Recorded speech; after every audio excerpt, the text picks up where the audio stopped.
Hello everyone, today we will descend into the shadowed corners of ancient history, to witness one of the most chilling fates ever suffered by an emperor.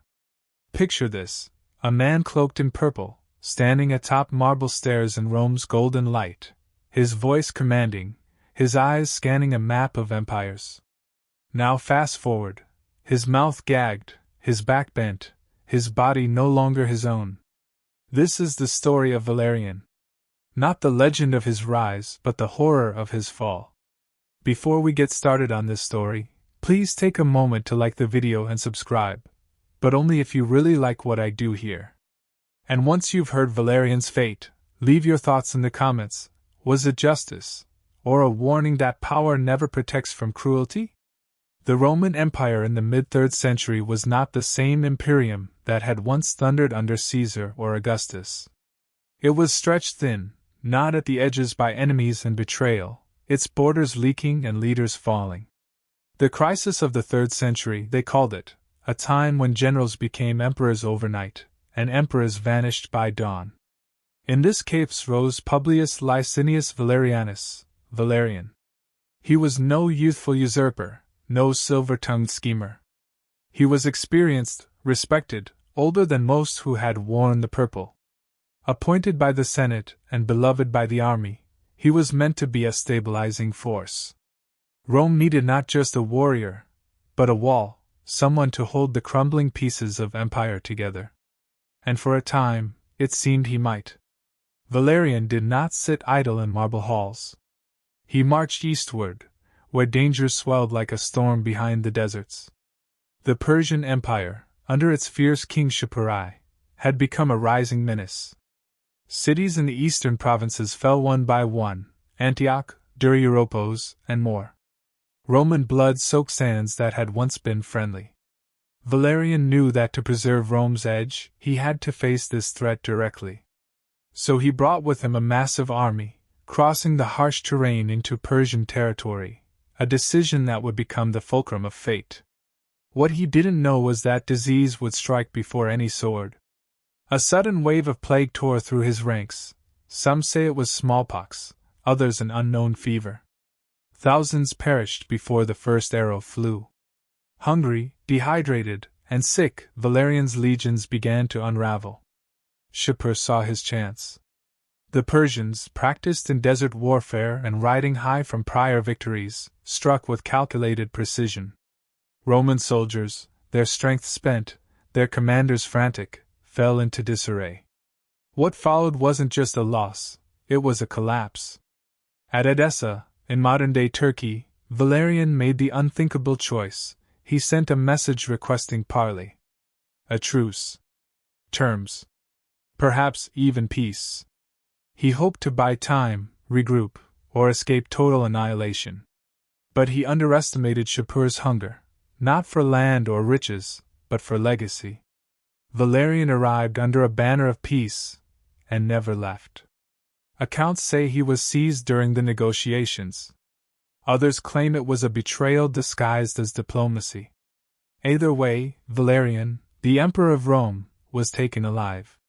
It was the first and only time a Roman emperor was captured by an enemy in battle. And the Persians did not intend to treat him with dignity. Back in Rome, the news was like poison in the water. The mighty had fallen. The Senate struck dumb. The soldiers leaderless. Provinces shook with rebellion. And far to the east, a new kind of theater began, not for politics, but punishment. Valerian, the ruler of an empire, was now a prisoner. But he wasn't kept in a cell with chains and silence. No. Shapur had a different vision. One meant to echo across empires. The emperor would live, but not as a man. As a symbol. A servant. A trophy. And so began the slow undoing of Valerian. He was paraded before the Persian court, his Roman robes tattered, his dignity scraped away by stares. Shapur did not kill him, for death would have been release. Instead, he made of him a monument. A walking ruin. For months, perhaps even years, the Roman emperor lived under the heavy gaze of his captor, forced to stand, to kneel, to serve. But his torment was only beginning. Because in the eyes of Shapur and the watching world, Valerian wasn't just defeated. He was broken. And from that brokenness, Shapur would craft a legend far more terrifying than war. They say that some prisons have no walls, only eyes. For Valerian, captivity began not with chains, but with humiliation so precise it carved deeper than any sword. The once mighty emperor was not shackled in the dark. He was displayed. A breathing relic of Roman failure. Shapur made a public ritual of Valerian's presence. Every time the Persian king mounted his horse, Valerian was forced to bend his knees and act as the human stepstool, his back the platform upon which Shapur ascended. In the East, kings were considered divine, and to make a god of one, sometimes a man had to be made less than animal. And so, every hoofprint pressed into Valerian's shoulders became a declaration. Rome was kneeling. The Persian court watched with awe, disgust, or silent terror. Not one dared to protest. They knew what Shapur was doing. He wasn't merely punishing a rival. He was writing himself into legend. His message was simple. The East had conquered the West, not just in battle, but in spirit. The pride of Rome was now an old man in rags, groveling in front of Persian royalty. But the cruelty was methodical. Shapur didn't rush. Like a sculptor chiseling away at marble, he made a show of Valerian's disintegration. Sometimes the emperor would be brought into court, while diplomatic envoys were present. These dignitaries would gaze upon him, gaunt, weathered, and grim, and carry stories back to faraway capitals. And just as Shapur desired, those stories spread. In them, the name Valerian no longer meant power. It meant warning. For Roman generals, it was a threat of what would happen if you dared to lose. For the enemies of Persia, it was a prophecy. This is your future, should you oppose us. And for the people of both empires, it was a haunting reminder that no throne is permanent. There were whispers, of course. Some say Shapur offered Valerian the chance to renounce his crown publicly. Others claim he forced Valerian to write letters to Roman governors, urging surrender, feeding the collapse from within. Whether these accounts are true or apocryphal hardly matters. They had the desired effect. Rome, wounded by war and now shame, recoiled into itself. Meanwhile, Valerian's body began to fail. No longer granted the nourishment of a commander, he grew thinner with each passing month. His bones jutted sharply beneath weather-worn skin. His eyes, once bright with command, dulled into something distant. Some say he tried to preserve his dignity in silence. Others believe he begged. But Shapur wasn't finished.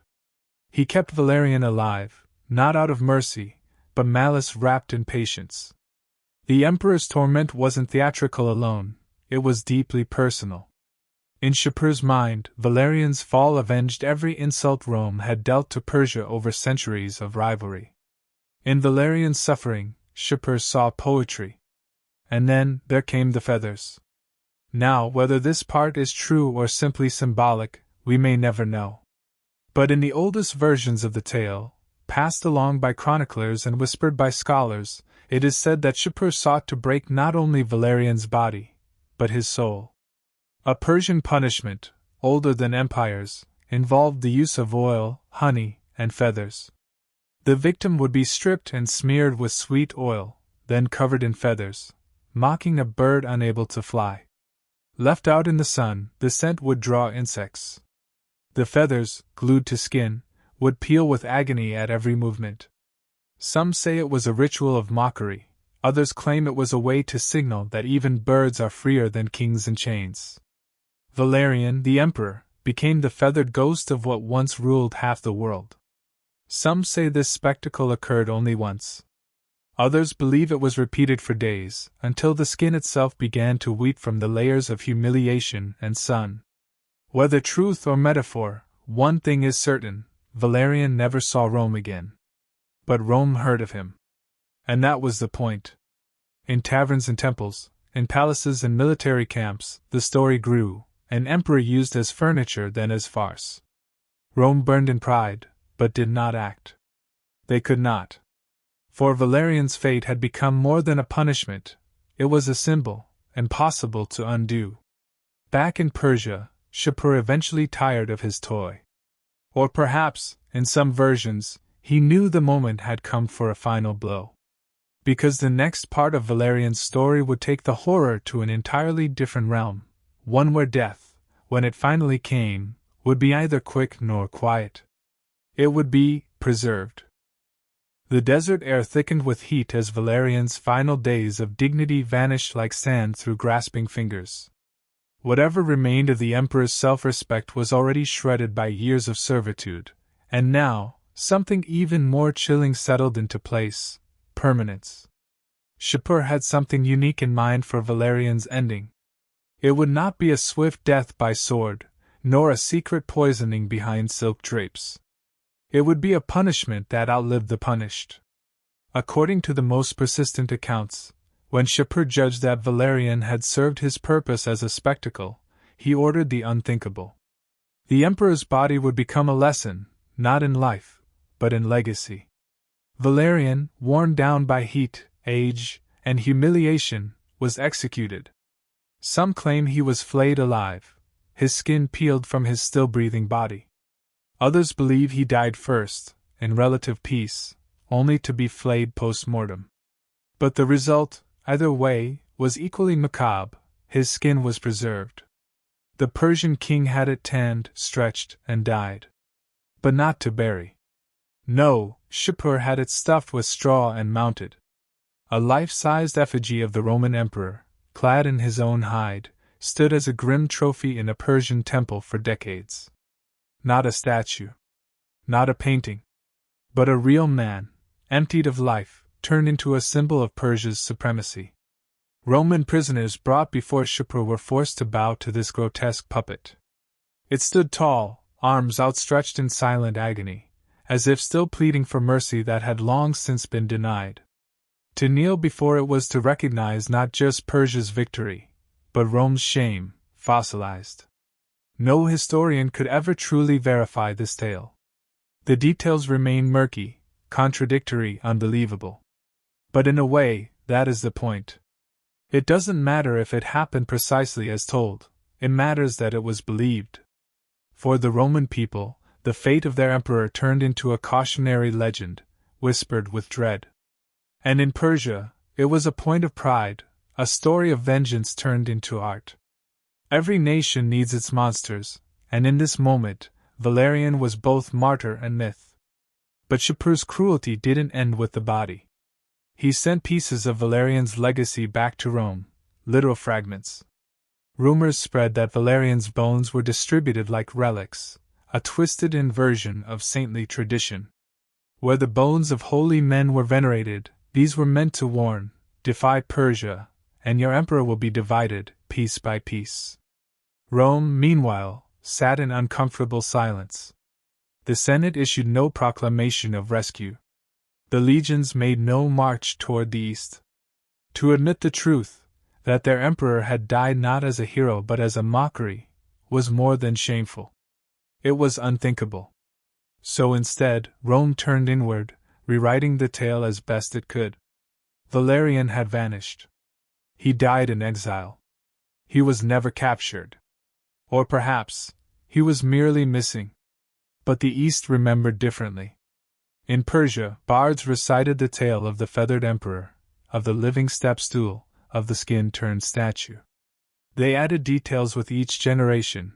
Perhaps he screamed, perhaps he cursed his gods, perhaps he begged. But no matter the embellishment, the core truth remained: Rome had bowed. And yet, amidst all this darkness, a curious legacy emerged. Some Roman generals who later faced defeat remembered Valerian not with contempt, but with pity. They saw in his fate not just disgrace, but an example of what happens when loyalty goes unrewarded. Valerian had not fled. He had marched into battle at the front. He had stood with his men, and paid the ultimate price. And that, perhaps more than any other part, kept his story alive. Because even horror, when repeated long enough, becomes legend. And legends, like empires, are rarely tidy. They are stitched from truth, fear, and something stranger still, memory. Somewhere in the shadowed corners of ancient Persian halls, there may have stood a husk of a man, silent, unmoving, wearing the face of Rome. And somewhere in the minds of trembling Roman centurions, preparing to face enemies beyond the frontier, that image lingered. Not a god. Not a warrior. Just an emperor who died too human a death, and lived on as something else. Even after death, Valerian refused to disappear. His skin, if the gruesome tale is to be believed, remained long after his breath was extinguished, displayed like a prize in enemy lands. But it wasn't just Persia that shaped his legacy. Rome, too, wrestled with what to do with the memory of an emperor turned mockery. The embarrassment was so profound that Roman historians danced around his fate. Official records were vague. Statues of Valerian vanished or were repurposed. Coins bearing his image faded from circulation. It was as if Rome hoped it could erase the humiliation through sheer silence. But silence is its own kind of monument. And in the void of official history, stories flourished. Whispers filled the taverns and campfires of soldiers. They spoke of the emperor who had marched east and never returned, who had faced the wrath of the Persians and paid with more than just his life. These weren't stories of glory, but of warning, cautionary tales about ambition, hubris, and trusting those who wore crowns. In the East, the display of Valerian's remains became a twisted sort of pilgrimage. Foreign emissaries were taken to the effigy of the Roman emperor as part of their introduction to Persian power. It stood in a temple like a sculpture of failure, its skin bleached by time, its presence haunting. Some claimed that, over time, Shapur grew bored of the grotesque statue. He had made his point. Others say he kept it close until his own final days, using it as a talisman of domination. In either case, it remained a legacy not of Valerian's strength, but of how even the mighty could be turned to parchment. But in Rome, the damage had already been done. Valerian's son, Gallienus, who had shared the throne with his father, suddenly found himself the sole ruler, yet bound by the specter of failure. No matter what Gallienus did, reforms, military victories, public works, it was never enough to cleanse the stain of his father's disgrace. He ruled not in the shadow of glory, but in the ash of embarrassment. And Rome, already weakened by division and external threat, began to crack further. The fate of Valerian had exposed a vulnerability. For centuries, emperors were seen as semi-divine, untouchable figures. To see one paraded in chains, used as a footstool, skinned and stuffed, was to remind Rome that emperors were not gods. They were men. And men could be broken. It rattled the core of Roman identity. Faith in the invincibility of the empire wavered. Soldiers who once marched proudly now hesitated. Generals feared capture not just for death, but for dishonor. The idea that your body might not even be yours after death, that your enemies could wear your face like a mask, changed how war was waged. In secret, some Roman officials blamed Valerian himself. They said he should never have gone to battle. That he was too old, too trusting. That no emperor should risk capture, lest it bring ruin to the state. And yet, those same officials issued speeches praising his courage. But the truth, as always, lay in the uneasy middle. Valerian was not the worst of emperors. He reformed the military. He tried to restore balance in a time of chaos. His downfall was not born of incompetence, but bad fortune, of walking into a trap that others had set and few could have escaped. It was not his death that shaped his story, it was what his enemies did with his death. Because what happened to Valerian was not just a personal tragedy. It was a transformation. He went from a man to a message. From a ruler to a relic. From a living force to a cautionary tale stitched into the seams of history. And as the decades rolled on, his story began to shift again. Later emperors, fearing similar humiliation, took steps to ensure they would never be captured alive.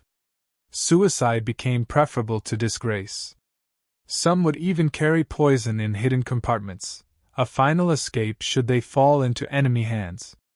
It was a chilling evolution, driven by the memory of Valerian's suffering. Even artists, centuries later, would paint the legend.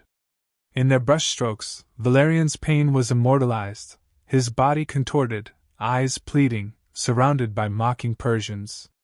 Whether those artists believed the tale or not didn't matter. What mattered was that the story endured. Because sometimes stories matter more than facts. And in the end, Valerian's tale became a mirror. A mirror in which emperors saw their own fragility. A reminder that even power, absolute, golden, godlike power, can fall prey to cruelty and time. The feathers that once cushioned his imperial bed now served another purpose in legend. In whispered versions of his demise, they were said to be used during torture, tickling his skin, soft yet maddening, before the real pain began. Whether that detail was true didn't matter. It made the horror feel real. Because nothing is more terrifying than a soft thing used to destroy a strong one. As time drifted onward, Valerian's fate grew even more spectral. What had started as a scandal in the East, his capture, humiliation, and rumored flaying, transformed into something closer to myth. The farther from the moment of his downfall, the less it mattered whether every detail was true. What mattered was how it made people feel, uneasy, awed, and deeply warned. Back in Rome, generations passed. Emperors came and went, each leaving their own mark, some glorious, others forgettable. But in private, within dim-lit halls where the most guarded counsels were shared, the tale of Valerian still lingered like an old ghost at a feast. His name was rarely spoken aloud in triumph. Instead, it was whispered with unease, invoked as a caution whenever ambition burned too brightly or diplomacy threatened to unravel. In the military, commanders told young officers the story not to glorify the past but to instruct them. Never walk into a parley without your blade. Never trust a smiling enemy. Valerian had done both, and paid dearly. But among Rome's enemies, the memory took on an entirely different form. To them, Valerian became a symbol of vengeance fulfilled, of the mighty humbled. It was said that Shapur's successors carried on the tale with pride, spinning it not only as a moment of dominance, but of cosmic justice, the West brought low by the East. In royal courts from Ctesiphon to distant eastern satrapies, paintings and tapestries depicted the emperor on his knees, reduced from golden glory to mortal fragility. And yet, if the image of Valerian was meant to weaken Rome forever, it failed. For even as his fate shook the empire, it also forced Rome to adapt. Gallienus, though burdened by the humiliation of his father, took harsh and urgent steps to rebuild. He fortified borders. He dealt with rebellions. He centralized command. In a paradox only history can birth, Valerian's downfall became a twisted gift, a moment of reckoning that spurred transformation. Still, his shadow persisted. In Christian retellings, some early writers would later repurpose Valerian's story for their own messages. A pagan emperor brought low? A man stripped of pride and power, punished by a foreign king? It became easy to see in him a figure of divine retribution. And so, long after Valerian's bones, if they were ever returned, had turned to dust, his narrative had already been reshaped a dozen different ways. He was, at turns, a tragic hero, a prideful fool, a divine warning, a martyr to empire, and an eternal symbol of cruelty. Historians still argue about what exactly happened in Persia. Was Valerian truly skinned and stuffed? Was his body desecrated or buried in some unmarked grave? Were the Persians truly so theatrical in their revenge? Or had Roman storytellers exaggerated the horror to elevate the scale of their grief? The truth is slippery. Some records claim Shapur treated Valerian well, at least at first, using him as a bargaining chip, a display of control. Others say the torment began immediately, that Valerian was never seen as a man, only a prize to be broken. The absence of clear answers is what gives the story its power. Because when the line between fact and myth blurs, What's left is feeling, and few tales from antiquity stir such a sharp mix of revulsion, fascination, and pity as this one. Imagine, then, for just a moment, a Roman emperor, far from home, staring at endless desert skies, kneeling in a foreign palace while courtiers watched with jeweled sneers. His robes, once silk and crimson, now dirty and torn. His voice, once commanding the legions of an empire, now reduced to pleading. His back hunched not from age, but from the weight of his own unraveling legend. Perhaps he thought of Rome, of the Senate, of his family. Perhaps, in his final hours, he remembered his youth, when he dreamed not of war or conquest, but of order, of legacy, of a name carved into stone. What he got instead was a place in stories. Not marble, but myth. Not a statue, but a warning. And though his empire tried to forget him, the world never quite did. To this day, Valerian is one of the few Roman emperors whose name evokes not a reign, but a punishment. He is not remembered for his reforms or battles. He is remembered for how he ended. In defeat. In chains. In legend.